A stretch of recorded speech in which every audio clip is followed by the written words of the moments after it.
Times of India சமயம் தமிழ் நேயர்களுக்கு வணக்கம். இன்று நம்மோடு சிறப்பு அழைப்பாளராக இணைந்துள்ளார் முன்னாள் அதிமுக நிர்வாகியான திரு ஆவின் வைத்தியநாதன் அவர்கள். சார் வணக்கம் சார். வணக்கங்க சார். டிடிவி தினகரன், செங்கோட்டையன், ஓபிஎஸ் எல்லாருமே ஒன்று சேர்ந்துட்டாங்க. உங்க எல்லாருக்குமே அதிமுக எதிர்கட்சி ஆகணும் அப்படின்னு ஒரு ஆசையா, இல்ல திமுக மறுபடியும் ஆளுங்கட்சி ஆகணும் அப்படின்னு ஒரு எண்ணத்தோட செயல்படுறீங்க? எடப்பாடி தமிழ்நாட்டு முதலமைச்சரோட ஆகக்கூடாதுன்ற எண்ணத்தோட செயல்படுறாங்க. இல்ல நம்ம அதிமுக இல்ல, அதிமுக வேற, எடப்பாடி வேற. அதிமுகல எடப்பாடி முதலமைச்சரா எந்த சூழ்நிலையும் வந்துடக்கூடாதுன்றதுல இவங்க 4 பேரும் கண்ணும் கருத்துமா இருக்கிறாங்க. அதிமுக வேற எடப்பாடி வேறன்னு சொன்னா கூட இப்ப பொதுச் செயலரா இருக்காரு. அவரை நம்ம எல்லாரும் தேகத்தளி சின்னமா பொதுச் செயலாளர்னு போட்டுக்கிறாங்க, கல்வெட்டில் போட்டுக்கிறாங்க. ஓபிஎஸ் ஒருங்கிணைப்பாளர்னு தான் போடுறாரு. எல்லாரும் அதிமுகவில் யார் பொதுச் செயலாளர்? டிடிவி சார் அமமுக அதிமுக மீட்போம்னு சொல்லி அமமுகன்னு ஆரம்பிச்சிருக்காரு. அவரும் பொதுச் செயலாளர் தான் போட்டிருக்காரு. இல்ல அமமுக பொதுச் செயலர். இப்ப நம்ம தேர்தல் ஆணையத்தின்படி அதிமுகவோட பொதுச் செயலர் எடப்பாடி பழனிசாமி. அம்மா முன்னேற்ற கழகத்தின் பொதுச் செயலாளர். அம்மா யாரு? அம்மா அதிமுக தானே.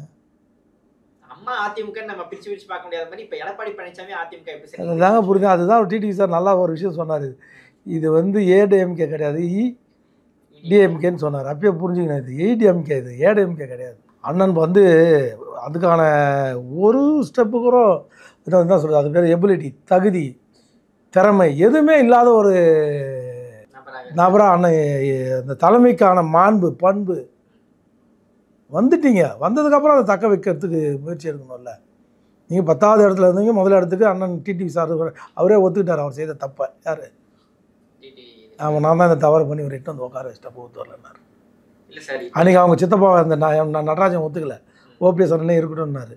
வெங்கையா நாயுடு எவ்வளோ பஞ்சாயத்து பேசினார் கோவத்தூரில், ஒத்துக்கவே இல்லை யாருமே. இவங்க இல்லை சரி. இப்போ என்னன்னா அதிமுக நம்மளுடைய கட்சி அப்படின்னும் போது அது வெற்றி பெறணும் அப்படின்னு தான் எல்லாருமே நினைப்பாங்க. எடப்பாடி பழனிசாமி ஒரு 4 பேருக்கு துரோகம் பண்ணிட்டாரு. ஒரு 4 தனி மனிதர்கள் ஒரு இயக்கத்தையே ஆட்சி கட்டில ஈடுபடாம செய்யுது அப்படின்னு ஒரு பெரும் குற்றச்சாட்டை இந்த 4 பேர் மேல வைக்கப்படுது இல்லையா? அவரோட பாயிண்ட் ஆஃப் வியூவில் பார்த்தீங்கன்னா அந்த 4 பேர் தான். ஆனால் கட்சி தொண்டர், அடிமட்ட தொண்டருடைய பாயிண்ட் ஆஃப் வியூவில் நீங்கள் பார்த்தீங்கன்னா கட்சி 4ஆக பிரிஞ்சு கிடக்குது. அவர் 4 பேருன்னு சொல்கிறாரு, அடிமட்ட தொண்டர் 4ஆக பிரிஞ்சிருக்குது. அதிமுக ஓட்டு போட மாட்டான்றான். எது பெருசு? தொண்டனுடைய கருத்து பெருசா, எடப்பாடியோட கருத்து பெருசா? இது தொண்டர்கள் நிறைந்த இயக்கம். தொண்டர் யாரை நினைக்கிறாங்களோ சாமானிய மக்களை கூட புரட்சி தலைவர் எம்எல்ஏ கேண்டிடேட் ஆக்கினார். சைதோசாமி அப்பெல்லாம் சாதாரண ஒரு தம்பிதுரை இவங்களாம் புரட்சி தலைவர் எம்எல்ஏ ஆக்கினார்னா எப்படி ஆக்கினார்?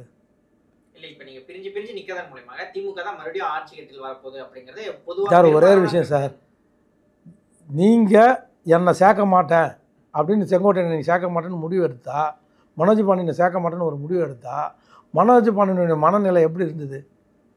கட்சி எல்லாரும் ஒன்றும் சேரணும், அதுக்காக எந்த தியாகத்தையும் பண்ண தயாராகிறோம். நடந்தவையாக இருக்கட்டும், நடப்போய் நல்லவையாக இருக்கட்டும்.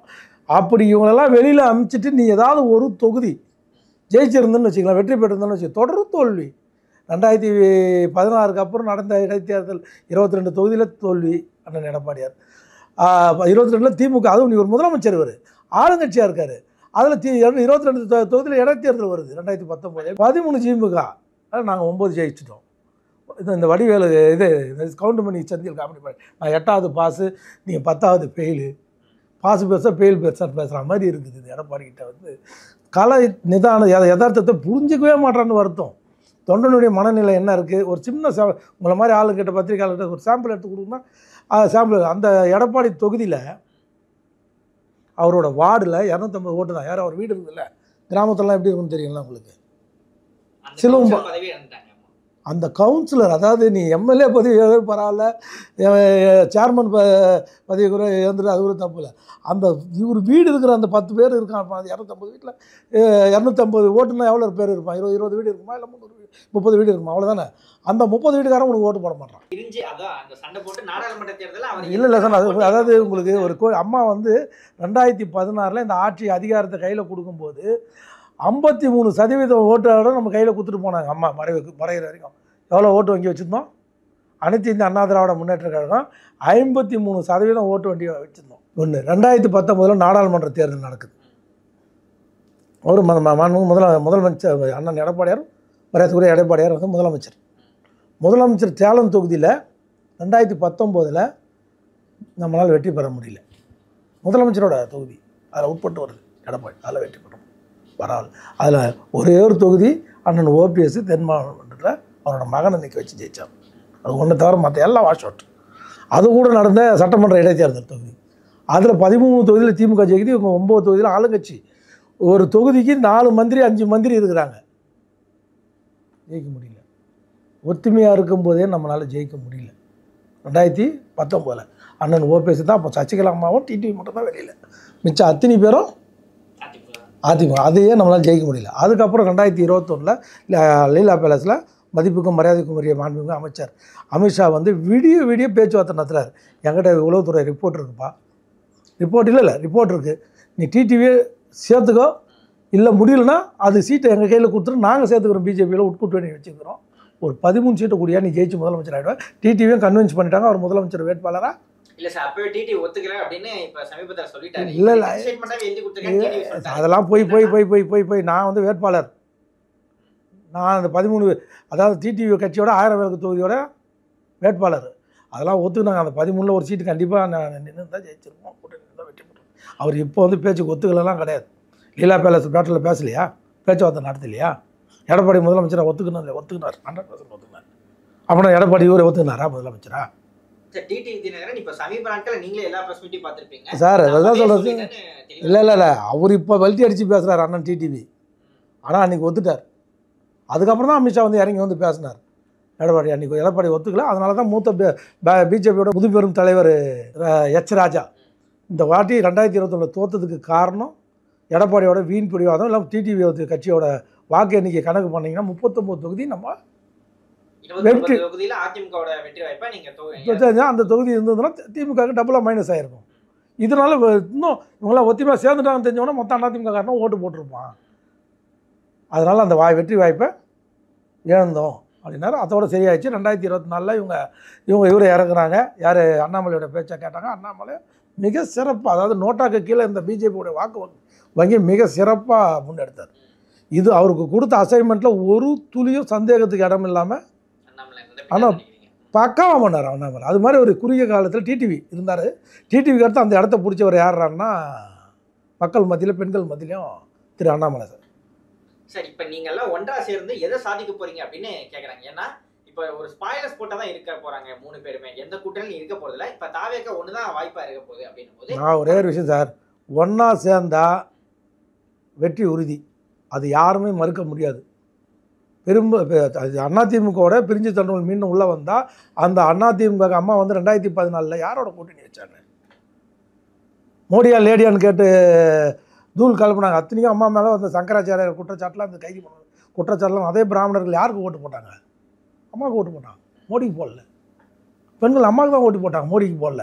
இப்போ என்னது மன்னர் படையெடுத்து வந்த மாதிரி ஆந்திரா வரைக்கும் மோடி ஜெயிச்சின்னு வந்துட்டார்.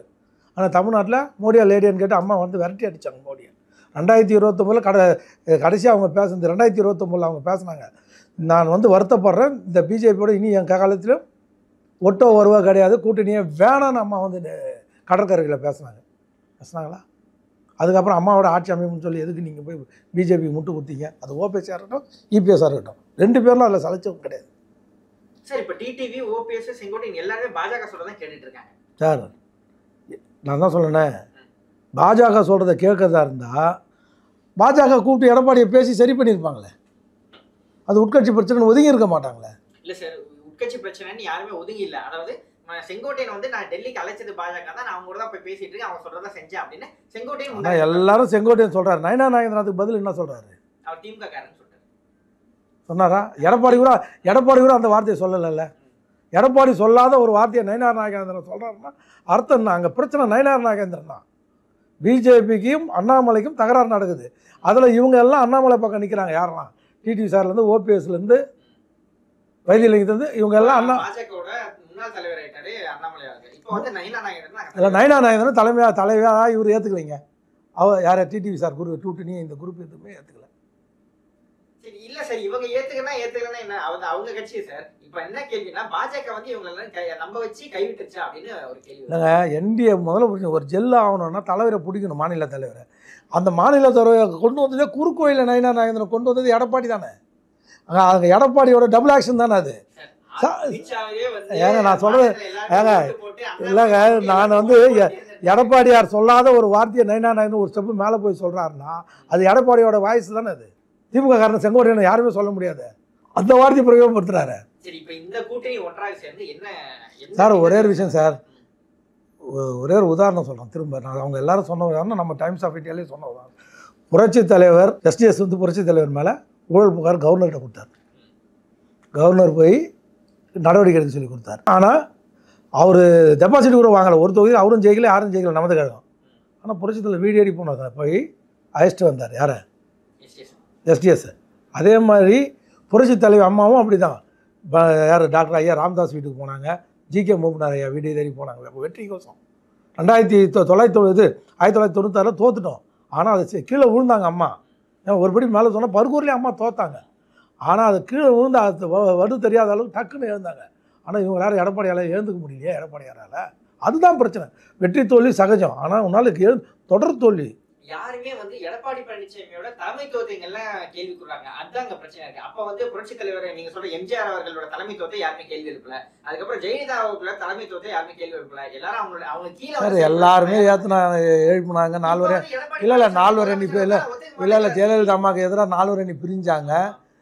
எல்லா காலகட்டத்திலும் புரட்சி தலைவருக்கு எதிராக நமது எம்ஜிஆர் அதான் சொன்னேன், எஸ்டிஎஸ் ஐயா பிரிஞ்சார். புரட்சி தலைவர் 1000 கேள்வி கேட்டவங்களாம் இருக்கிறாங்க, இல்லாமலாம் இல்லை. கேள்வி கேட்டாங்க சார், தலைமைத்துவத்தை சேலஞ்ச் பண்ணல. ஆனா இப்ப வந்து எடப்பாடி சிஎம் இருந்தா நான் ஒத்துக்க மாட்டேன். இல்லை சிவி சர்மா அவங்க அப்பா வேணுகோபால் கவுண்டர் இருந்தார், புரட்சி தலைவர் பேச்சே கேட்கலையே. போய் வேலை பாரு வேணும்னு திண்டிவனத்தில் உட்காந்து வீராண கெஸ்ட் ஹவுஸில் உட்காந்து புரட்சி தலைவரே சொல்கிறாரு. அவர் ஒரு ரெட்டியார் கேண்டிடேட்டை போட்டார், இவர் 1 இயரை போகணுன்றாரு. ஆனால் முடியாதுன்னு சொன்னோன்னே நான் வேலை செய்ய மாட்டேன்னு சொல்கிறார் யார், சிவி சர்மா அப்பா வேணுகோபால் கவுண்டர். அப்புறம் அங்கே நீக்கிட்டு தானே போனார். அங்கே அப்போல்லாம் நம்மளுக்கு செல்ஃபோன் வசதியெலாம் கிடையாது. அங்கேருந்து டெங்காலில் புக் பண்ணி நமது அண்ணா பத்திரிகையிலேருந்து இது நீக்க சொல்லி அதை நீக்காத பிறகு பஸ்ஸில் வருது மறுநாள் வந்து பார்த்துட்டு தான் அந்த வீராணத்தில் கெஸ்ட் ஹவுஸில் புரட்சி தலைவர் போனார். கடைசி வரைக்கும் அவர் இருந்த வரைக்கும் சிவி சர்மா அவங்க அப்பாவை கட்சி உள்ளே சேர்க்கலையே. அதுக்கப்புறம் அம்மா வந்து பண்ணிச்சு சண்முகத்தை ஒரு பையன் இன்னொரு பையன் சொன்னோன்னா சண்முகத்தை கூப்பிட்டு மந்திரி ஆக்கலையா. எடப்பாடி பழனிசாமி அரவணைக்க அரவணைக்கு இல்லை, தந்தோணி தனமா தன்னுடைய உயரம் தெரியாமல் நம்மளுக்கு பலம் பத்தலன்றது உச்சதமாக தெரியுது. தொண்டர்கள் நம்மளை ஏற்றுக்கலன்னு உனக்கு நல்லா தெரியுது. ஏன்னா நீங்கள் ஒரு உதாரணத்துக்கு சொல்கிறீங்களா, இந்த சென்னையில் இந்த டி நகர் தொகுதி, இப்போ நீங்கள் இருக்கிற டி நகர் தொகுதியில் வந்து 153 ஓட்டில் தோக்குறோம். டி நகர் சத்யா 2020 சட்டமன்ற தேர்தலில் இது டிடிவி கட்சி எவ்வளோ ஓட்டு வாங்குது, 885 ஓட்டு வாங்குது. அப்போ நீங்கள் அந்த கட்சி உள்ளே இருந்தால் இந்த தொகுதி ஜெயிச்சிருக்கோமா இல்லையா? இது அதிமுகவோட கோட்டை. பிராமண சமுதாயம் அதிகமாக இருக்கிற இடம் அதிமுகவோட, அதாவது பிஜேபியோட சிந்தனையும் அதிமுகவோட சிந்தனைக்கும் பெரிய வேறுபாடு கிடையாது. ரெண்டுமே இந்துத்துவ சிந்தனையில் உருவான இயக்கம் தான். எஸ், மறுக்க முடியாது. ஏங்க பிஜேபியோட கவர்மெண்ட் நடக்கிற கவர்மெண்ட் அதுலேயே எஸ்மா டெஸ்மா ஆடு வெட்டக்கூடாது கோழி கட்டக்கூடாதுன்னு இந்தியா ஃபுல்லாக நான் சொல்கிறது கேளுங்க. அது கொண்டு வந்தாலும் தைரியமா யாரும் இல்லைப்பா. பிஜேபி எந்த மாநிலத்தில் இந்தியாவில் எந்த மாநிலத்தில் கொண்டு வராதோ அந்த சட்டத்தை பின்வாங்கினாலும் ஓட்டு அடிப்படுத்தலாம் பின்வாங்கினாங்க. அம்மா அது மாதிரி பின்வாங்கக்கூடிய ஆளே கிடையாது. ஆனால் தைரியமாக அவங்கள விட இந்துத்துவ கொள்கையில் நம்ம வந்து 10 மடங்கு.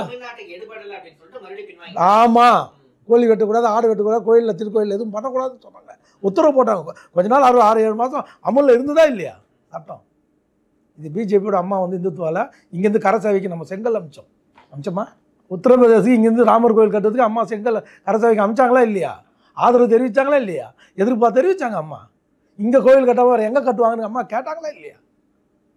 இந்தியாவில் கோயில் கட்டாமல் கேட்டாங்களே. அப்போ இதை விட பெரிய இந்துத்துவ தலைவர் யார் இருக்க முடியும்? மோகன் பகத்தோட எங்கள் அம்மா ஆர்எஸ்எஸ்ல ஊறி போனவங்க. இன்னும் ஒருபடி மேலே சொன்னான், இந்த பிஜேபியோட நூற்றாண்டு நடக்கு ஆர்எஸ்எஸோட 150வது ஆண்டு விழாவில் சொல்கிறேன் இந்த வார்த்தையை. தேசப்பற்றாக இருக்கட்டும், அதாவது இந்துத்துவாக்கு இருக்கட்டும், அதே டைமில் எந்த மதத்தினருக்கும் விட்டு கொடுக்க மாட்டாங்க. அது சிறுபான்மை சமுதாயத்துக்கோசம் எந்த ஒரு தீங்கும் நினைக்காதவங்க. அவங்களுக்கும் நோன்பு கஞ்சி கொடுக்க போவாங்க. திமுக மாதிரி இந்து கடவுளுக்கு தீபாவளிக்கோ மற்றதுக்கோ வந்து வாழ்த்து சொல்ல மாட்டாங்க. அது மாதிரி அம்மா கிடையாது. நோன்பு கஞ்சி குடிக்க போவாங்க, கிறிஸ்மஸுக்கு போவாங்க, கேக் வெட்டவும் போவாங்க, நோன்பு கஞ்சி குடிக்கவும் போனாங்க. அவங்களுக்கும் ஹஜ்ஜுக்கு பயணத்துக்கு இந்த கடவுளுக்கு நம்ம என்னென்ன கொடுத்தோமோ அவ்வளோ சலுகை அவங்களுக்கும் நம்ம அம்மா கொடுத்துருக்காங்க. அதனால் அம்மா வந்து அம்மா தான். அது மாதிரி நீங்கள் இல்லைன்னு தான் சொல்ல வரேன். நீங்கள் மொத்தமாக எடுத்து ஒரு பக்கம் ஓபிஎஸ் ஃபஸ்ட்டு இந்த தவறை செய்தவர் யார்? பிஜேபி காலில் எடுத்து பிஜேபி ஓபிஎஸ் அம்மா சின்னம்மா இறக்கிறதுக்கு காரணம் யார்? இவர் வந்து அது நம்மளை நம்பாமல் அதிமுக தொண்டனை நம்பாமல் அதிமுக 2ஆம் கட்ட தலைவர் நம்ம பிஜேபியை வச்சு வெங்கையா நாயுடை வச்சு இன்டைரக்ட் த்ரிட்டனிங் பண்ணார். யார்? ஓபிஎஸ். அவர்தான் பிரச்சனை. அதில் மாற்று கருத்து தர்மயுத்தன்ற பேரில் குருமூர்த்தி பேச்சு கேட்டுட்டு அவரே ஓபிஎஸ் கடத்தை சொன்னார். நான் வந்து பிஜேபியில் பிரைம் மினிஸ்டர் குருமூர்த்தி சொன்னதை பேச்சு கேட்டு தான் போய் மீண்டும் சேர்ந்தேன் சொன்னாரா? அதான் சார், நீங்க ஒவ்வொரு வாட்டி அந்த டெல்லி சொல்றத பேச்சை கேட்டு போயிட்டு வந்தீங்க. கடைசியா வந்து அந்த அதிமுகல எடப்பாடி பழனிசாமியை வந்து ஒத்துக்க மாட்டாரு அப்படின்னு குறை சொல்றீங்க. இல்லை சார், உங்களுக்கு புரியல. உங்களுக்கு புரியுதா இல்லையா? நான் இருந்தேங்க அதில். எடப்பாடி பழனிசாமி அந்த நான் வந்து டிடி சார் மேலே குற்றம் சுமத்துறேன். இன்றைக்கி டெய்லி வந்து டிவியில் பத்திரிகையில் பேசுகிறாரு. அவர் பண்ண தவறு என்னன்னு இது வரைக்கும் யாருன்னா சொன்னீங்களா? இல்லை எடப்பாடியாவது சொன்னாரா? நான் சொல்கிறேன், எழுதி வச்சுங்க, பதிவு பண்ணிக்கங்க. இதை அவர் என்ன மாபெரும் தவறு பண்ணார். 22 சட்டமன்ற உறுப்பினர்களை வச்சு சொந்த கட்சிக்காரனே சொந்த ஆட்சியை கலைக்கிறதுக்கு கவர்னர்கிட்ட போய் மனு கொடுத்தாரா? அப்புறம் சொல்லுவார் அதில், நான் வந்து எடப்பாடி இறங்கத்தான் சொன்னேன், ஆட்சியை கலைக்கிறதுக்கு சொல்லலைன்னு. அது வந்து ஆட்சியை கலைக்கிறதுக்கு தீர்மானத்தை எதிர்த்து போட்டாங்க. அது ஓட்டு திமுக கொண்டு வந்த அந்த தீர்மானத்தை இவர் போட்டார். அது சொல்ல வரல. இவர் 22 எம்எல்ஏ நம்ம கையில் 18 இல்லை. அப்புறம் ஃபஸ்ட்டு 22 கவர்னர்கிட்ட கொடுக்கும்போது 22. அதுக்கப்புறம் தான் தலவாய் சுந்தரம்லாம் எம்எல்ஏ இல்லை. பட் அவங்களாம் வந்து அந்த இவரெலாம் என்னது 18 பேர் தான் நின்னாங்க எதிர்த்து ஓட்டு. ஆனால் 22 பேர் அன்றைக்கி இருக்கும்போது 22 பேர் கையில் இருந்தாங்க. 22 பேர் வச்சு கவர்னர் வேலைக்கு போகும்போது அன்றைக்கி வரைக்கும் கூட இந்த தலவாய் சுந்தரம் செவரேவரி வச்சு ஓடிட்டார் அன்றைக்கி. புரியுதுங்களா? அதுவே டிடிவி சார் பண்ண தப்பு தான் நான் சொல்ல வரேன். எது அவர் சொன்னார். எடப்பாடி யார் இந்த மறைந்த வெற்றிவேல் போனார், செந்தில் பாலாஜி போனார், தமிழ்ச்சமைச்சர் எல்லாரும் போய் எங்கே போனாங்க? செக்ரட்டேரியட்டில் போய் முதலமைச்சர் இருக்கிற எடப்பாடிகிட்ட போய் பேசுகிறாங்க. எங்களுக்கெல்லாம் வாய்ப்பு கொடுக்கணும், நீங்கள் வந்து டிடி சார் பேச்சை கேட்டுட்டு உங்களை கொண்டு வந்தது அவர் தானே, எவ்வளோ பேர் தடுத்து உங்களுக்கு வந்தாலும் இந்த பஞ்சாயத்து போயிட்டுருக்கு. எனக்கு எடப்பாடியை பிடிச்ச அந்த ஒரு இடம், மற்றெல்லாம் எடப்பாடி இந்த சேர்க்காததுக்கெல்லாம் அவர் மேலே எனக்கு தனிப்பட்ட முறையில் நிறைய வெறுப்பு இருக்குது. அதுக்கெல்லாம் நான் ஆனால் அவர் ஆதரித்த ஒரு இடம் எதுறான்னா, அந்த இடத்துல தெளிவாக சொல்கிறார், பிஜேபி வந்து என்னை நெருக்கிறாங்க, என் பையனை இன்னும் இன்றைக்கி 4 மணிக்குள்ளே அரெஸ்ட் பண்ணிடுவாங்க. அது ஆமாம், நெருக்கடி கொடுக்குறாங்க. ஒன்று உங்கள் தலைவர் டிடிவியை பிஜேபியை போய் சரி பண்ணிட்டு வர சொல்லுங்கள், எனக்கு எந்த ஆட்சேபனையும் இல்லை. இல்லை எனக்கு அவகாசம் கொடுங்க. அண்ணன் எடப்பாடியார் சொன்னார், எனக்கு 3 மாதம் அவகாசம் கொடுங்க, நான் பிஜேபியை சரி பண்ணுறேன். மத்திய அரசு, பிஜேபி மீன்ஸ் மத்திய அரசை சரி பண்ணுறேன். இதை நான் 2ல் 1 பண்ணாத வரைக்கும் என்னால் உங்களுக்கு சப்போர்ட் பண்ண முடியாது, உங்களை மந்திரி ஆக்க முடியாது, டிடிவி சொல்கிறத கேட்க முடியாது. இதில் என்ன தவறு இருக்குது? அதுக்கப்புறம் எதிர்த்து போய் மனு கொடுத்ததுனால சஸ்பெண்ட் ஆகுறாங்க. அதுக்கப்புறம் இவர் வந்து அவங்களுக்கு எதிராக கொடுக்குறாரு, அவங்களுக்கு எதிராக கலக குரல் ஒலிக்குது. அவர் வீட்டில் கிட்ட வந்துட்டாங்க. அன்றைக்கி 4 மணிக்கு அரெஸ்ட் பண்ண போகிறாங்க. யாரை? அவன் பையன் மிருதுனை அவங்க சம்பந்தி அரெஸ்ட் பண்ண போகிறாங்க. பிஜேபி அமலாக்கத்துறை இதெல்லாம் வச்சு வருமானத்தில் வச்சு நெருங்கிட்டாங்க. ஒன்று நீங்கள் பொறுமையாக இருங்க, 3 மாதம் நான் எல்லாத்தையும் சரி பண்ணிவிட்டு உங்களை உள்ளே கூப்பிட்டுக்கிறேன். அதான் சார், டிடிவி ஒரு இடத்துல தவறு பண்ணிட்டாங்க, ஓபிஎஸ் ஒரு இடத்துல தவறு பண்ணிட்டாங்க. இப்போ செங்கோட்டையன் ரீசெண்டாக இப்போ பாஜக தலைவர்கள் கூப்பிட்டாங்க, அதனால தான் போனேன். அது அங்கே தான் வரேன். நீங்கள் கரெக்டான பாயிண்ட் கரெக்டாக வந்தீங்க. நிறையா இருக்குது. நான் என்ன சொல்ல வரேன்னா, செங்கோட்டையனை பார்த்தது நிர்மலா சீதாராமன். அவங்க வந்து இந்த ஜிகே மூப்பனார் ஃபங்க்ஷனில் கலந்துக்கிறாங்க, நினைவு நிகழ்ச்சியில் கலந்துட்டு அன்றைக்கி நைட்டு ரகசியமாக ஒரு இடத்துல வச்சு யார் பார்க்குறாங்க பார்த்து, அவர் செங்கோட்டையன் வீட்லேயே இருந்தவன் நான். அவர் சும்மாலாம் அவ்வளோ சீக்கிரம் ஒரு கால் அடி எடுத்து வைக்க மாட்டார், யாரையும் நம்ப மாட்டார். அரசியலில் ரொம்ப உஷாரானவர், ரொம்ப சாதுரியமான தலைவர். எடுத்தவங்க வந்து ஒரு முடிவை எடுக்க மாட்டார். சந்திச்சார் அவங்க கூப்பிட்டு, அதுக்கோசமே அந்த ஃபங்க்ஷனுக்கு வந்தாங்க. ஏன்னா இவங்களுடைய பார்கெனிங் பவர் செட் ஆக மாட்டார், எங்கள் ஜெல் ஆக மாட்டேது. எங்கே எடப்பாடியாருக்கும் அதிமுகவுக்கும், எடப்பாடியார் அதிமுகவுக்கும் பிஜேபிக்கும். அதனால் உள்ளுக்குள்ளேயே ஒரு கலக குரலை உருவாக்கி அவரை இவங்க காலையில் உழ வச்சு வழக்கமாக பண்ணுறத எல்லா ஸ்டேட்லேயும் எப்படி நெக்ஸ்ட் கேண்டிடேட் ஆக்கி நடுப்புற இவங்க ட்ரை பண்ணி திரும்ப எடப்பாடியை பணியை வச்சுட்டாங்க. இதை வச்சு. ஆனால் இவரை கைட்டி விட்டாங்க. எனக்கு தெரியும், எடப்பாடி சரண்டர் ஆன இடம் எங்களுக்கு தெரியும். எங்கே சரண்டர் ஆனார் அவர் போய் அவர் கட்சிக்காரங்க யாருமே கூப்பிட்டு போகல. மிருதுனியும் அவங்க ரிலேஷன் ஒருத்தரை கூப்பிட்டு தான் போய் அடுத்து அமித்ஷா போய் பார்த்தாரு. எங்கள் டெல்லியில் போய் அவங்களாம் வெளியில் போயிட்டாங்க. இல்லை சார், அவங்களாம் வெளியில் உங்களுக்கு தெரியும், எல்லாம் வெளியிலேயே அவுட் பண்ணிட்டாங்க. கடைசியாக யார் பேசுனது? இந்த 45 மினிட்ஸ் பேசுனாங்க. யார் பேசுனது? பேசுனாங்க. அது ஃபோட்டோவும் வெளியில் வரல, நம்மளும் பார்த்தோம். ஆனால் இவங்க வெளில வந்துட்டாங்க.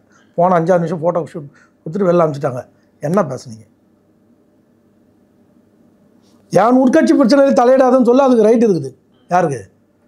எடப்பாடியாருக்கு. இது வந்து எங்கள் உட்கட்சி பிரச்சனை, நான் சரி பண்ணிக்கிறேன், கூட்டணியை நான் சரி பண்ணி நான் கொண்டு வரேன், தேவைப்பட்டால் அவங்களே நான் கூப்பிட்டுக்கிறேன் அந்த வார்த்தையை சொன்னார். அதை நான் பார்த்துக்கிறேன், நீங்கள் தயவு செய்து இதில் தலை போடாதீங்கன்னாரு. அவர் ரிப்போர்ட்டை காமிக்கிறார், நீ ஜெயிக்க மாட்டேன், இப்போ வாங்க மாட்டேன், வாங்கின 19% ஓட்டு கூட நீ வாங்க மாட்டேன், 15% கீழே போய்டுன்னு யார் ரிப்போர்ட் காமிக்கிறாரு? அமித்ஷா க்ளீன் அவரோட ரிப்போர்ட் வந்து அது யார் வச்சு எடுக்கிறாங்கன்னு தெரியாது. அந்த ரிப்போர்ட் வந்து அவரை கொடுக்குற ஒவ்வொரு ரிப்போர்ட்டும் துல்லியமாக இருக்கும். யாருது? அமித்ஷாவுக்கு ரிப்போர்ட்டை கொடுக்குறாரு. ஹிந்தியில் டிரான்ஸ்லேஷனும் பண்ணுறானுங்க, கூட போனவனுங்க. இது தமிழில் பார்த்தாரு. இவங்களுக்கு ஏற்கனவே இவங்க பேசி வசஞ்ச சீட்டு வந்து 72 சீட்டு. எவ்வளோ? 72 நம்பர். பாஜக, டிடிவி, என்டிஏ, இதில் ஏற்கனவே இருந்த தேசிய ஜனநாயக கூட்டத்தில் யார் யார் இருந்தாங்களோ இன்க்ளூடிங் பாமக எவ்வளோ? 72 சீட்டு இவங்களுக்கு ஊர்ஜிதம் பண்ணி தான் சேர்ந்தாங்க. ஐடிசியில் சேர்றதுக்கு முன்னாடி நல்லா நம்பரை நோட் பண்ணிங்க. சேர்ந்ததுக்கு அப்புறம் இப்போ பாமக 2ஆக உடஞ்சிச்சு. அது யார் உடைச்சாங்கன்னு நினைக்கிறீங்க? பிஜேபியோட கலக குரல். அங்கேயும் பிஜேபி விளையாடுச்சு. இல்ல குருமூர்த்தி அவர்கள் போய் ராமதாஸை போய் சந்திச்சுட்டு வராரு, ஆனா எதுவும் செய்யல, எதுவும் நடக்கல அப்படின்னா அவர் அதுதாங்க பிரச்சனை. பிஜேபி வேற, ஆர்எஸ்எஸ் வேற, குருமூர்த்தி வேறயா?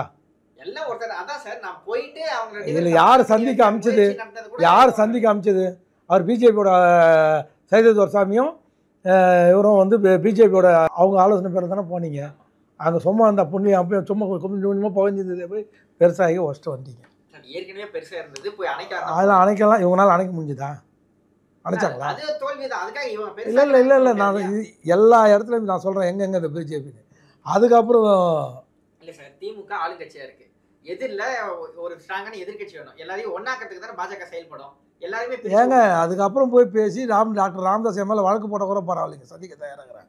திமுக கிட்ட 7 தொகுதி பேசி 100 கோடி அட்வான்ஸ் வாங்கிட்டு இன்னும் 100 கோடி கொடுப்பாங்க, 200 கோடி டோட்டலாக. திமுகவில் 7 சீட்டு அவருக்கு. ஏன்னா இவங்களாம் 6 சீட்டு வாங்கியிருக்காங்க. யார்? திருமாவளவன், வைகோ, இதை விட ஒரு சீட்டு ஜாஸ்தி. இப்போங்க 7 சீட்டுக்கு ஒத்துக்கினாருங்க ராமதாஸ். 7 சீட்டுக்கு ஒத்து முடிஞ்சு போச்சுங்க பேரம். அதனால தான் அன்புமணி இவங்க பேரம் பேசுகிறாங்க. சரி, ஏடிஎம்கே யார்கிட்ட பேசுது? ஆக்சுவலி என்ன பிரச்சனை, ராமதாஸ் வந்து கூட்டணி ஏடிஎம்கேவோட கூட்டணி வைக்கணும்னு பேசினவர் இப்போ உல்டா ஆயிடுச்சு. யாரால ஆச்சு அது? இல்ல சார், நம்ம ரொம்ப போற மாதிரி தெரியல. ஏன்னா ராமதாஸ் முதல்ல திமுக கூட்டணி வருவாரான்னு தெரியல, ஏன்னா விடுதலை சிறுத்தைகள் அங்க இருக்கு, திருமாவளவன் ஒத்துக்குவாரான்னு தெரியல, அந்த கூட்டணி அப்படியே ஜெல் ஆகுமான்னு தெரியல. அதுக்குள்ள நம்ம வந்து ராமதாஸ் வந்து 7 சீட்டு கன்ஃபார்ம் ஆயிடுச்சு, 200 கோடி ஓகே ஆயிடுச்சு அப்படின்றதெல்லாம் கொஞ்சம் ஓவரா இல்லை உங்களுக்கு. இல்லை இல்லை, இது அதுக்கப்புறம் ராமதாஸ் திமுக பற்றி ஏதாவது அறிக்கை விடுறாரா? திட்டி அறிக்கை விடுறாரா? அன்புமணி விடுறாரு, ஆட்சியத்தை அது அறிக்கை விடுறாரு. திமுக ஆட்சி ராமதாஸ் கூட சொல்லுங்களேன், ஏன் விட மாட்டாரு? பெண்ணகரத்தில் அன்புமணி ஒய்ஃப் நிற்கிறாங்கன்னு, சௌமியா நிற்கிறாங்கன்னு தெரிஞ்ச உடனே நீ பக்கத்துலேயே தருமபுரியில் இவங்களை நிற்க வைக்கிறதுக்கு தானே பிளான் பண்ணுறீங்க. யார் அவன் பொண்ணு? ஸ்ரீகாந்தியை வந்து நீ பெண்ணகரத்தையே நிறுத்துங்க. தருமபுரி நீ நேரம் பெண்ணகரத்துலேயே பொண்ணுக்கு மருமலாக பொண்ணான்னு பார்த்துடலாம். முடிஞ்சா ராமதாஸுக்கு சவால் விட்றோம், ஜெயிக்க சொல்லுங்கள். சௌமியா அன்புமணி எடுத்து ஜெயிக்க சொல்லுங்கள். ஏன் அரூரில் ரிசர்வ் தொகுதியால் நிற்க முடியாது? எம்பியில் ஒன்றா அதை சேர்ந்து வரணும் தவிர இதில் வராது. நீ பெண்ணாகிறதுல அன்புமணி எங்கே இருந்தாலும் நான் ஸ்ரீகாந்தியை நிற்க வைப்பேன்னு சொல்லு. சரி, ஓகே சார். இப்போ இன்றைய நிலைமைக்கு வந்தோம்னா விஜயோட டிடிவி தினகரன் கூட்டணி வைக்க வாய்ப்பு இருக்கா? சார் ஒரே விஷயம், விஜயோட அவன் அரசியல்வாதியே கிடையாது சார். விஜய் அரசியல்வாதிகிட்ட அரசியல் கூட்டணி வைக்கலாங்க. அரசியலே தெரியாமல் சினிமா உலகத்தில் முழுகி இருக்கிற ஒரு 100% கமலஹாசனோட முழுக்க சினிமா உலகத்தில் முழுங்கி இருக்கிற ஒரு ஆள். ஏங்க ஒரு கட்சி கட்சி தலைவர் நடத்தினாருங்க. 1972 கட்சி ஆரம்பித்தாருங்க. அனகாபுத்தூர் ராமலிங்க ஆரம்பித்த இந்த இயக்கத்தில் அவர் தன்னை இணைச்சு கொண்டாரு. தொண்டர் இயக்கம். அதனால திரும்ப சொல்கிறேன், தொண்டர் இயக்கம் இது. புரட்சித் தலைவர் கட்சி ஆரம்பிக்கல, தொண்டர் ஆரம்பித்த இயக்கத்தில் இவர் சேர்ந்துட்டார். அப்போ புரட்சித் தலைவரோட வந்த ஒரே ஒரு சட்டமன்ற உறுப்பினர் யாருன்றீங்க? ஒருத்தர் தான் வந்தார், எம்எல்ஏ. மற்றவங்களாம் அதை வந்தார் இது வரும், எவனுமே வரலைங்க. திருவள்ளூர் மாவட்டத்தில் இருந்து எஸ்எம் துரைராஜ் தாங்க வந்தார். ஒருத்தர் தாங்க வந்தார். தைரியமாக ஆரம்பித்து நிரூபித்தாரா? அப்புறம் பதிப்படியாக பண்டுட்டியார் வந்தார். இவங்களாம் பண்டுட்டியார் நெடுஞ்செழியன் புரட்சித் தலைவரை திட்டா அப்படிப்பட்ட நெடுஞ்செழியனை சேர்த்துக்கினாரா? நாஞ்சல் மனோகர் அவர் திட்டா அவரே அரவணைச்சாரா புரட்சித் தலைவர்? மதியழகன்லேருந்து கே கிருஷ்ணசாமி எல்லாமே இவங்க திமுக தாங்க இருந்தாங்க. அரசியல் கட்சினா எங்கே வேணாலும் இருக்கலாம். ஆனால் வந்ததுக்கப்புறம் டெய்லி பார்ட்டி ஆஃபீஸ் வந்தியா 72லேருந்து 77 ஆட்சி பிடிச்சாங்க தலைவர். இது நடுப்புற 2 இடைத்தேர்தலில் திண்டுக்கல் இடைத்தேர்தலில் நின்று ஜெயிக்க வச்சாருங்க தலைவர். அங்கே உருவானதாங்க ரெட்டை இலை சின்னம். அந்த சின்னத்தை தான் இன்றைக்கி அடிச்சுக்கிறீங்க எல்லாரும். ஒரு சுயேட்சை சின்னம் தாங்க அது ரெட்டை இலை சின்னம். அதை உருவாக்கி ஜெயிச்சு இன்றைக்கி அசைக்க முடியாத தலைவராக 36 37 ஆண்டு காலம் ஆயும் இன்னைக்கு அன்னைக்கு அந்த தொண்டர் ஆதரவு வந்து எம்ஜிஆர் இருக்கின்றது. இன்னைக்கு அதே தொண்டர்களோட ஆதரவை இல்ல திமுகவோட எதிர்ப்பு ஓட்டுகள் எல்லாமே விஜய்க்கு போகும் அப்படிங்கிற மாதிரி சொல்றாங்க இல்லையா? நான் ஒரே ஒரு விஷயம் தாங்க கேட்குறேன். அது வந்து நீங்கள் சொல்கிறது அன்பிரடிக்டபிள், ஒரு அன்டெஸ்டட். அது அதை வந்து டெஸ்ட் பண்ணாமே நம்ம வந்து கூட்டம் கலைஞர் ஐயா சொல்லுவார், நான் இப்போ கூட்டம் மட்டும் நான் பேசணும் நல்லா கேட்குறேன், ஆனால் ஓட்டாக மாற மாட்டேதுன்னு. அதே மாதிரி விஜய்க்கு ஓட்டாக மாறாதான்றது நம்ம வந்து 2026 தான் பார்க்கணும். அவருக்கு ஆனால் ஒரே ஒரு ஆசிட் டெஸ்ட் வச்சாங்க கரூரில். ஒரு சின்ன டெஸ்ட்லேயே அவர் பயந்து ஓடி ஒளிஞ்சு மக்களை பார்க்காம 1.5 மாதம் ஒதுங்கி இருந்து இந்த டெஸ்ட்டே உன்னால் பாஸ் பண்ண முடியலையே. புரட்சி தலைவர் மதுரையில் வந்து அந்த படம் உலகம் சுற்று வாழ்க்கை கடைசி படம் அது என்னது மதுரை மீட்ட சுந்தரம் பாண்டியன் ஏதோ ஒரு படம் வரும்போது உலகம் சுற்று வாழ்க்கை தெரியல, படத்தை பேர் தெரியல, புடவை கொடுக்குறேன்னு சொல்லி அங்கே அப்போ இருந்த முத்து மதுரை முத்துலாம் வந்து போய் அதை தேட்டரில் ரிலீஸே பண்ணக்கூடாது. நானுங்க புரட்சி தலைவர் தைரியமாக இறங்கி அங்கே தான் போய் படம் பார்ப்போம் தேட்டர்லன்னு சொல்லி கிளம்பி போனார். தொண்டர்களை வந்து திமுக வந்து முக முத்தை வச்சு ஆளை வச்சு அப்படி புரட்சி தலைவரை வந்து போலீஸ் காப்பாற்றினாங்களா? புரட்சி தலைவரை அந்த உயிரை கொடுத்து காப்பாற்றினார் யார்? அந்த புரட்சி தலைவரை தொண்டனுங்க. அதனால தான் தொண்டனுக்கு என்னை பொதுச்செயலாளரை மாற்றவும் தேர்ந்தெடுக்கவோ உரிமை வந்து தொண்டனுங்கிட்ட கொடுத்தாரு. மதுரையில் வந்து ஒரு கல்லடி படலைங்க புரட்சி தலைவர், அவ்வளோ கல், ஒரு லாரி கல் அடிச்சானுங்க. உயிரை கொடுத்து அவன் மண்டை உடையுது, எல்லாம் உடையுது. தொண்டனை நம்பினார் அவர். இவங்க எடப்பாடி குடும்பத்தை நம்புறாரு, தொண்டனை நம்பலை. 2ஆம் கட்ட தலைவர்களை நம்புறாரு. அவர் எல்லாத்துக்குமே நம்ம கையில் பணம் இருக்குது, கொள்ளடிச்ச பணம் இருக்குது, இந்த பணத்தை வச்சு ஜெயிச்சிடலான்னு கணக்கு போடுறாரு. திமுக என்ன நினைக்குது? இதே தான் நினைக்குது. நம்மக்கிட்ட கூட்டணி இருக்குது, நம்மக்கிட்ட பணம் இருக்குது, இதை வச்சு போன வாட்டி 500 ரூபா கொடுத்து இந்த வாட்டி 2000 ரூபா கொடுத்து ஜெயிச்சிடலான்னு அவங்க கணக்கு போடுறாங்க. ஆனால் மக்கள் மனதை வெல்பவர் யார்? இன்றைக்கி வரைக்கும் மக்கள் வந்து திமுகவுக்கு ஓட்டு போடாத மனநிலைக்கு வந்துட்டாங்க. ஆனால் யாருக்கு ஓட்டு போடணும்? விஜய்க்கு ஓட்டு போடணும்னா அதை வந்து அவரை ஒரு சரியான அரசியல் தலைவராக மக்கள் ரெகக்னைஸ் பண்ணலன்னு சொல்ல வரேன்.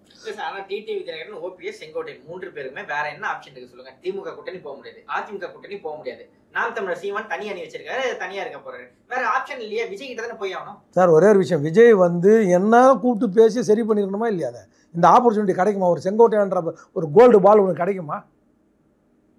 கூப்பிட்டு பேசினார் அவைத்தலைவர் ஆக்கி அவரை பிடிச்சி உள்ளே போடணுன்னா நீ உள்ளே போடலையே. அதெல்லாம் இல்லைங்க. இந்த வாய்ப்பை திமுக அந்த வாய்ப்பை எடுத்துச்சுன்னா என்ன பண்ணுவீங்க? அதாவது அதெல்லாம் நீங்கள் சொல்ல முடியாது. எடப்பாடி மேலே வெறுப்பு ஆச்சுன்னா யார் வேணாலும் எது வேணாலும் போவாங்க. ஓபிஎஸ் சொல்லாத அரசியலில் நிரந்தரம் எதிரியும் கிடையாது, நிரந்தரம் பாக்கணும் கிடையாது. அதான் ஒரே ஒரு விஷயங்க, திமுக போய் பார்த்தாரா? இங்கே விசாரிச்சாரு, ரைட்டு, பார்க்கில் அடையார் பார்க்கில், அதோட முத்திடுவோம் பார்க்கிங்களா. திரும்ப வீட்டில் போய் உட்காந்து எதுக்கு பேசுனீங்க? அது என்ன சார் யதார்த்த சந்திப்பு துக்கம் விசாரிச்சுட்டேன், ஏன் போய் பார்த்தீங்க? முதலமைச்சரை பார்க்கலாம், நீங்கள் ஒன்றும் பார்க்கக்கூடாதுன்னு நாங்கள் சொல்ல வரல. அது தமிழ்நாட்டில் ஓட்டு போட்டவங்களுக்கும் போடாதவங்களுக்கும் அவர் தான் முதலமைச்சர். அதில் எந்த அவர் மரியாதைக்குரிய முதலமைச்சர், அதில் எந்த மாற்று கருத்தும் இல்லை. இன்னும் ஒரு படி மேலே போன சொன்னால் கூட அதிமுக தொண்டனுக்கு மேலே உண்மையான ஒரு பாசம் இருக்குதுன்னா அது இன்றைக்கி தளபதி ஸ்டாலின் கிட்ட தான். அவங்களும் நம்ம திராவிட மாடல் தான், நம்மளுக்கு தொண்டர்கள் தான். அதனால தான் ஜானகி அம்மாவுக்கு வந்து அங்கே போய் மரியாதைக்குரிய ஜானகி அம்மாவுக்கு போய் விழா நடத்தார். எடப்பாடி கூட அப்போ எடுக்கல, ஃபஸ்ட்டு தளபதி ஸ்டாலின் தான் எடுத்தார் ஜானகி எம்ஜிஆர் காலேஜில். அதனால் அதெல்லாம் மறுப்பு கிடையாது. அங்கே வந்து அதிமுக தொண்டனுங்க நல்ல தொண்டனுங்க, திமுகவில் தலைவர் ஸ்டாலின் நல்ல தலைவர். ஆனால் அங்கே தொண்டன் சரி கிடையாது திமுகவில். இங்கே தொண்டன் நல்லவன், இங்கே தலைவர் எடப்பாடி சரி கிடையாது. இப்படி வச்சுன்னு எப்படி போகிறது? கூட்டணி பலம் இல்லை. கூட்டணி பலம் வந்து ஸ்டாலினுக்கு இல்லைன்னா கண்டிப்பாக வெற்றி வாய்ப்பு கிடையாது. ஆனால் கூட்டணி பலம் எடப்பாடிக்கு 1% கூட இல்லை. அதிமுக அம்மா எப்படி 2014 எல்லா கூட்டணியே இல்லாமல் 39 தொகுதியில் 38 நாடாளுமன்ற உறுப்பினர் ஜெயிச்சு வெற்றி பெற்று காமிச்சாங்க இல்லையா? மோடியா லேடியான்னு கேட்டு அந்த துணிச்சலும் தைரியம் ஏன் உங்களுக்கு வர மாட்டுது? ஏன் திமுக எப்போ பார்த்தாலும் திமுக பி டைம் பி, யாரை வேணாலும் கேளுங்க, இவங்கெல்லாம் திமுக பி டீம், அப்புறம் செங்கோட்டையன் பி டீம். ஏன் நயனா நாகேந்திரன் வந்து எடப்பாடி பேச வேண்டிய வார்த்தையை நயனா மவுத் பீஸாக அவர் ஏன் பேசுகிறாரு? திமுக ஆளை இவருன்னு அவர் போயிருந்தால் எப்போ போயிருப்பார் திமுக. அவருக்கு என்ன பிரச்சனைனா அவருக்கும் முத்துசாமி இருக்கிற இடத்துல அவர் இருக்க மாட்டார், அவர் இருக்கிற இடத்துல முத்துசாமி இருக்க மாட்டார். இது அம்மாவும் எவ்வளோ பஞ்சாயத்து பண்ணி போட்டாங்க, புரட்சி தலைவரும் பஞ்சாயத்து பண்ணி பார்த்து தோத்துட்டு போயிட்டாங்க. இதில் புரியுதுங்களா? அவங்க 2 பேரும் ஜென்ம விரோதிங்க. இப்போ தளபதி ஸ்டாலின் என்ன பண்ணார் தெரியுமா? முத்துசாமி அண்ணனை விட்டு கோபிக்கு அனுப்பிச்சு அவர் தோட்டத்துக்கு அனுப்பிச்சு பேசி வார்த்தை நடத்திட்டு வந்தார் தெரியுமா? அது உங்களுக்கு தெரியுமா? முத்துசாமி போயிட்டு ஆமாம் செங்கோட்டையன் பார்த்து ஆமாம். அவர் என்ன பதில் சொல்லி அனுப்பிச்சார் தெரியுமா? என் உடம்புல செத்தும் போது அனைத்து இந்திய அண்ணா திராவிட முன்னேற்ற கழகம் கொடியோட சாப்பிடணும் நான் எதிர்பார்க்குறேன் அண்ணன். வேற முத்துசாமிட்ட வேறு எதுவும் எதிர்பார்க்கல நான், தேசிய கொடியெலாம் எதிர்பார்க்கல நான். என் உடம்புல அதிமுகவோட கொடியோட எனக்கு வயசு வந்து 87 வயசு ஆகுது. அதனால எப்படி நான் கிட்டத்தட்ட 9 துரைமுருகனுக்கு ஈக்குவலான ஒரு தலைவர் யாருங்க? திமுகவில் துரைமுருகன் 9 வாட்டி ஜெயிச்சாருன்னா அண்ணன் செங்கோட்டையன் தான் அதிமுக ஜெயிச்சிருக்கார். அவ்வளோ வெற்றி பெற்ற ஒரு இதை வந்து எவ்வளோ அங்கே போய் அவரை வெறுப்பேற்றுற அளவுக்கு எத்தனையோ நாள் இவரோட வீட்டுக்கு வந்து அவர் எதிர்க்க நிற்க கூட மாட்டார். எடப்பாடி அண்ணன் அப்புமலை ஸ்ட்ரீட்டில் அவர் வீட்டில் நிற்க கூட மாட்டார். உட்கார துணக்கிற உட்கார மாட்டார். நாங்களாம் உட்காருவோம். அப்படி இருந்தவர் ஒரு செங்கோட்டையனை வந்து எதிர்க்க தேவையில்லைன்றது தான். கருத்து மாற்றம் மனமாற்றம் கருத்து வேறுபாடெல்லாம் வரலாம், ஆனால் பேசி தீக்கணும். எல்லாரையும் எடுத்துகிட்டே அந்த இது வரைக்கும் 1.5 லட்சம் பேர் எடுத்துட்டார். அவர் எவ்வளோ பேர் எடுத்துட்டாரு? கிட்டத்தட்ட 1.5 லட்சம் பேர் எடுத்துட்டார். இந்த எடுத்துட்டார் சிறுவாக எடுத்துட்டார். நீங்கள் கணக்கு பண்ணி பாருங்கள். அவர் 2017 அதிமுக 1.5 லட்சம் பேர் நீக்கியிருக்காங்க கிட்டத்தட்ட. சரி, இறுதியா ஒரு கேள்வி. நிறைய அரசியல் பார்த்தவர் இப்போ வந்து 2026 யாருக்கு சாதகமா இருக்கு தேர்தல்? இன்னைக்கு தேர்தல் நடத்தினாங்கன்னா 2025 தேர்தல் நடந்தால் திராவிட முன்னேற்ற கழகம் கிட்டத்தட்ட 180 தொகுதி குறைவில்லாமல் வெற்றி பெறும். திராவிட முன்னேற்ற கழகத்தின் கூட்டணி 2026 நடத்தும் போது நம்மளால் ப்ரெடிக்ட் பண்ண முடியலை. அதுக்குள்ள பல மாற்றங்கள் வரலாம் அப்படின்னு. ஆமாம், இன்னைக்கு தேர்தல் நடத்தினா திமுக வெற்றி பெறும். ஏன்னா எதிர்கட்சிங்க வந்து ஒருங்கிணைக்கல, பிரிஞ்சிருக்கு, யாரும் கன்சல்டேட் பண்ண முடியல. எதை பண்ணாலும் அதில் ஒரு முட்டுக்கட்டை விழுது. அந்த அம்மா தியாகத்தளி சின்னம்மா, அந்த அம்மா எல்லாம் ஒருங்கிணைப்பேன், வெயிட் அண்ட் சீன்னு அது பாட்டு வந்து 2021 இதே தான் வெயிட் அண்ட் சி மொத்தமாக போயிட்டான். யாரும் எல்லாருமே ஒரு படி கீழே இறங்கி வந்தால் அவங்க 2 படி ஏறி வரணும். யாருமே ஒரு படி இறங்கிறதுக்கு இவங்க தயாராக இல்லாத போது அப்புறம் வெயிட் அண்ட் சீன்னு எதுக்கு சின்னம்மா சொல்லுது? என்ன பார்க்க போகிறீங்க? அனைத்து இந்திய அண்ணா திராவிட முன்னேற்றம் எழுதி வச்சிங்க. 15% கீழே தான் போவோம் அந்த வாட்டி தேர்தலில் ஓட்டு சதவீதம். எதிர்கட்சியாக கூட வராது. ரொம்ப விரிவாக உங்களோட கருத்துக்களை சொன்னீங்க. ரொம்ப நன்றி. நன்றி, நன்றி, வணக்கம்.